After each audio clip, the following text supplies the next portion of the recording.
اور اصطلاح شرع میں مقرر کیے ہوئے احکام ادا کرنے کے لیے خانہ کعبہ کی زیارت کرنے کا نام عمرہ ہے۔ حضرات محترم، اب یہ آیت کا شان نزول کیا ہے جس میں اللہ رب العزت نے ان تمام چیزوں کو بیان فرمایا، اس کا شان نزول کیا ہے ذرا وہ بھی سماعت کریں۔ زمانہ جاہلیت میں صفا اور مروہ پر دو بت رکھے ہوئے تھے، ایک کا نام اصاف اور دوسرے کا نام نائلہ تھا۔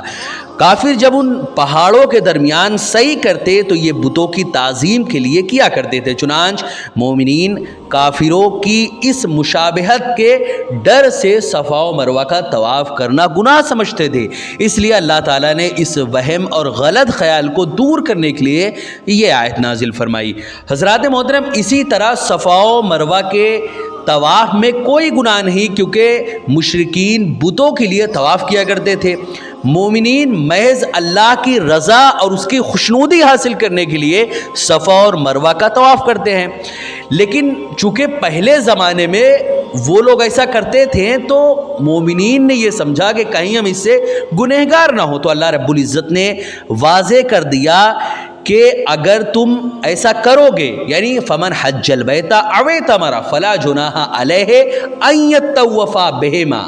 یعنی اللہ رب العزت نے واضح کر دیا کہ اس کو کرنے میں کوئی بھی گناہ نہیں ہے۔ حضرات محترم، اسی طرح صاحب تفسیر عرائس البیان اس آیت کی تحت لکھتے ہیں کہ جو شخص صفا اور مروہ پر چڑھے تو اسے چاہیے کہ وہ اللہ تعالیٰ کی قدرت کے جلوے دیکھ کر مشاہدہ الہی میں ڈوب جائے اور اپنی نگاہ کو نفسانی قدورتوں گناہوں سے پاک کر کے اللہ کے رنگ میں رنگ جائے۔ حضرات محترم مزید فرماتے ہیں وہ کہ صفا اللہ سے ملاقات کا مقام ہے، جو شخص صفا جا کر اللہ سے ملاقات نہ کرے تو یقیناً وہ ایام حج ضائع کرنے والا اور حج میں اپنی سعی یعنی صفا و مروہ کے درمیان دوڑنا بیکار کرنے والا ہے۔ حضرات محترم، حج کا آخر مقصد کیا ہوتا ہے ذرا وہ بھی آپ سماعت کریں۔ جب کوئی حج کے ارادے سے گھر سے نکلے تو اسے چاہیے کہ سچے دل سے توبہ کرے۔ اگر اللہ کے بندوں پر کبھی ظلم و زیادتی کی ہو تو ان سے معافی مانگے، اور کسی سے قرض لیا ہو تو اس کا قرض ادا کرے، پھر دنیا سے قطع تعلق کرے، صرف اور صرف رضائے مولا کے لیے انتہائی عجز و انکساری کے ساتھ حج کے لیے جائے، اور یہ یاد رکھے کہ وہ بادشاہوں کے بادشاہ، حاکموں کا حاکم کے گھر جا رہا ہے جس سے کوئی چیز چھپی ہوئی نہیں ہے، اور بس اسی بادشاہ کا ہو کر رہ جائے۔ حضرات محترم، عام طور سے آپ نے دیکھا ہوگا کہ لوگ حج یا عمرہ کرنے جب جانے کی جب خواہش ظاہر کرتے ہیں یا ارادہ کرتے ہیں تو وہ اپنے اعزاء و اقارب سے یا اپنے آس پڑوس والوں سے جا کر معافی مانگتے ہیں، ان سے اپنے گناہوں کے لیے، یا ان سے جو بھی انہوں نے ایسا کام کیا، ان کا دل دکھایا یا ان کے ساتھ کچھ ظلم و زیادتی کی ہے تو اس کے لیے معافی مانگتے ہیں۔ تو اب اس میں عام طور سے ایک چیز بڑی لوگ نہیں سمجھ پاتے، اس کو میں آپ کو واضح کر دوں کہ اگر آپ نے اپنی زبان سے کسی کو برا بھلا کہا ہے، کسی پر ظلم و زیادتی کی ہے تو آپ معافی مانگیں گے، وہ تو معاف ہو جائے گا، لیکن کچھ گناہ، کچھ ظلم و زیادتی ایسے ہوتے ہیں، جیسے مثال کے طور پہ آپ نے کسی کا پیسہ لیا ہوا ہے، آپ اس کا پیسہ نہیں دے رہے ہیں، ہڑ پہ بیٹھے ہیں، اور پھر جا کے اس سے آپ معافی مانگ رہے ہیں کہ معاف کر دو، ہم حج عمرہ کرنے جا رہے ہیں۔ ایسا نہیں، پہلے آپ اس کا پیسہ واپس کریں، پھر آپ اس سے معافی مانگیں۔ اگر آپ ایسا نہیں کریں گے تو یہ تو بالکل ایسی بات ہو گئی نا کہ آپ چت بھی آپ کی اور پٹ بھی آپ کی، آپ اس کا سامان بھی لے لیا، معافی مانگ کے اپنے آپ کو اس سے بری الذمہ بھی سمجھ رہے ہیں۔ ایسا نہیں ہے، معافی مانگنے کا طریقہ یہ ہے کہ پہلے آپ اس کا پیسہ دیں۔ یہ پیسہ تو اگزامپل ہے، آپ نے کسی کی زمین، جائیداد، پراپرٹی یا کچھ بھی آپ نے کسی کا زبردستی اس کی مرضی کے بغیر لے لیا ہے،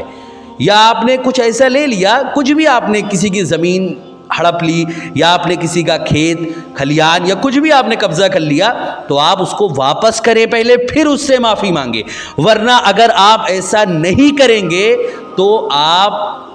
ایک نہیں، دو نہیں، ہزاروں حج کر بیٹھے، ہزاروں توبہ کر لے، لیکن اگر آپ اللہ کے بندے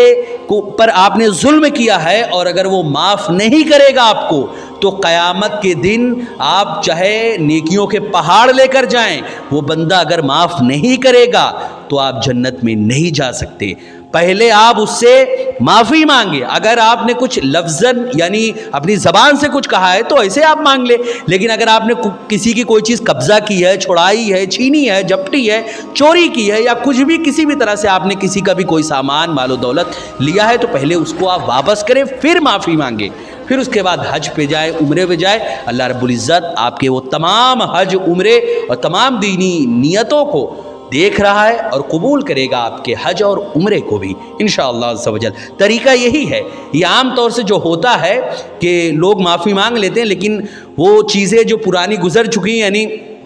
ان کے زمین کو ہڑپے بیٹھے ہیں, آج بھی پیسوں کو نہیں دے رہے ہیں, چیزوں کو ہڑپے بیٹھے ہیں اور کھیت کاٹ رہے ہیں, کھلیان جوت رہے ہیں, ایسے بہت ساری چیزیں ایسی ہیں جو وہ کر رہے ہیں اور معافی مانگ کے سوچ رہے ہیں حج کر کے ہم اب کامیاب ہو گئے, جبکہ ایسا نہیں ہے. ایک بندے کا دل اگر آپ نے دکھایا ہے تو قیامت کے دن اللہ اپنے تو حقوق معاف کر سکتا ہے, لیکن اگر آپ نے کسی بندے کا دل دکھایا, اس کے ساتھ غلط کیا ہے, اس کی زمین جائیداد, پیسہ, پراپرٹی, مال و دولت پہ قبضہ کیا ہے, یا کوئی بھی چیز آپ نے کسی کے لیے ہے, تو جب تک وہ معاف نہیں کرے گا اللہ رب العزت بھی آپ کو معاف نہیں کرے گا. تو اسی لیے دنیا ہی میں ابھی موقع ہے ہم اپنے تمام معاملات کو درست کر لیں. حضرات محترم, کس قدر شرمندگی کی بات ہوگی کہ گناہوں سے آلودہ ہو کر اللہ کے گھر کی زیارت کے لیے نکلا جائے, لیکن بہت سے افراد ایسے بھی دیکھنے کو ملے ہیں جو حج پہ حج کیے جا رہے ہیں اور ان کی حالت میں ذرہ برابر تبدیلی نہیں آتی. وہ دنیا میں اس قدر مست نظر آتے ہیں کہ دنیا کے لیے دین کے احکام بھی فراموش کر جاتے ہیں. عوام انہیں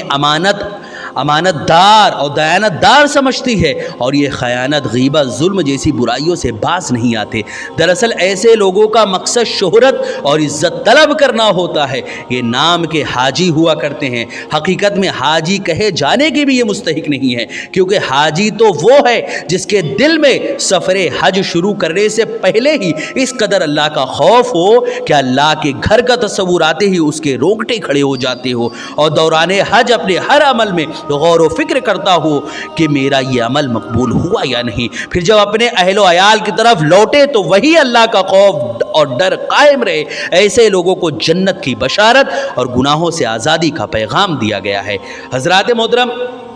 حج پہ تو ہم چلے گئے, لیکن جب وہاں سے آئیں تو بھی ہماری وہ نیک نیتی اور نیکی ہماری قائم رہے. اگر آپ نے, جو میں نے ابھی ذکر کیا کہ آپ نے سب کے حقوق واپس کر کے معافی تلافی کر کے گئے اور وہاں سے آ کے پھر اسی روش پہ چلنے لگے, تو ایسا حج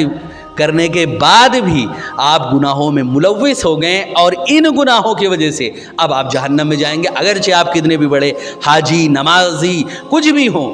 اگر آپ نے اللہ و رسول کی فرما برداری نہیں کی, اگر آپ نے بندوں کے حقوق کو پامال کیے ہیں, اللہ رب العزت کے حقوق کو پامال کیے, حقوق نبوی کو آپ نے پامال کیا ہے, تو آپ کتنے بھی بڑے حاجی ہو, نمازی ہو, قاضی ہوں, یا دنیا کے کوئی بھی عظیم عہدے پہ آپ فائز ہو, اگر اللہ و رسول کے حقوق کو آپ نے پامال کیا ہے تو آپ جہنم میں جائیں گے.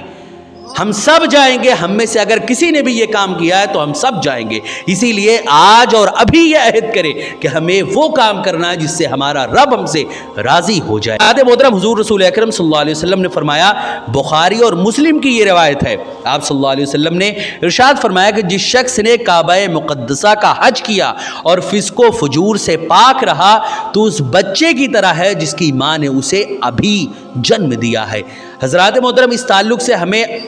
اپنے حضور سیدی سرکار حضرت داعی اسلام شیخ ابو سعید شاہ احسان اللہ محمدی ادام اللہ ذلہ ولینا کی ایک مجلس یاد آتی ہے, جس میں آپ نے